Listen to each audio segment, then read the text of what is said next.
محمد رسول صلی اللہ علیہ وسلم کے ساتھی سیدنا عمر رضی اللہ تعالی عنہ جب تک اسلام قبول نہیں کیا تھا، رسول اللہ صلی اللہ علیہ وسلم کے بہت بڑے دشمن تھے۔ 5 برس کشمکش میں مبتلا رہے اور 5 برسوں کے بعد اپنی بہن کے گھر گئے تو سورۃ طٰہٰ کی وجہ سے دل پگھل گیا، اور پھر محمد صلی اللہ علیہ وسلم کے پاس جا کر آپ کے ہاتھ پہ بیعت کی۔ انہوں نے اور ان کے ایک انصاری ساتھی نے یہ طے کر رکھا تھا، ایک دن میں کاروبار کو جاؤں گا اور دوسرا رسول اللہ صلی اللہ علیہ وسلم کی مجلس میں، اور دوسرے دن میں رسول اللہ کی مجلس میں جاؤں گا اور میرا ساتھی کاروبار کرنے کے لیے جائے گا، لیکن شام کو اس وقت تک اپنے گھروں کو نہیں لوٹیں گے جب تک کہ محمد رسول اللہ صلی اللہ علیہ وسلم کی تمام باتوں کو جو انہوں نے اس دن میں کی ہیں دہرا نہ لیں۔ یہ دین کو سیکھنے کا جذبہ۔ رسول اللہ کے ساتھی ایسے تھے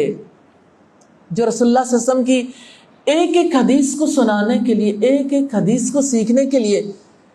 سینکڑوں میلوں کا سفر طے کیا کرتے تھے۔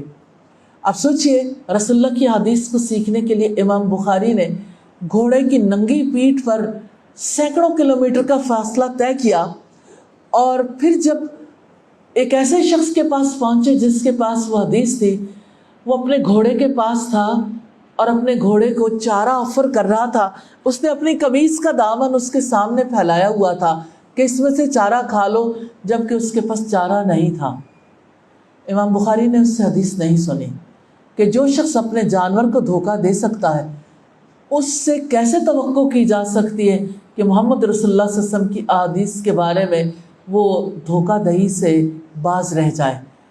اتنی چھان پھٹک کرنے کے بعد یہ علم ہم تک پہنچا ہے۔ اور اب سوچئے، سیدنا ابو ایوب انصاری رضی اللہ تعالیٰ عنہ کو آپ جانتے ہوں گے، انہیں ایک حدیث کے بارے میں شبہ ہو گیا۔ جب وہ اس حدیث کے بارے میں سوچنے لگے تو انہیں یاد آیا کہ مجلس میں میرے ساتھ اور ساتھی بھی تھے، لیکن اب وہ مصر چلے گئے ہیں۔ انہوں نے ایک قیمتی گھوڑا خریدا اور اپنے علاقے سے سفر کرنا شروع کیا۔ ایک مہینے کی مسافت طے کر کے گھوڑے کی پشت پر مصر پہنچے۔ ساتھی نے دیکھا، کھل اٹھے، کہنے لگے گھر آ جائیے، کہنے لگے۔ حضرت ابو ایوب انصاری کہتے ہیں، میں اپنا سفر کھوٹا نہیں کر سکتا،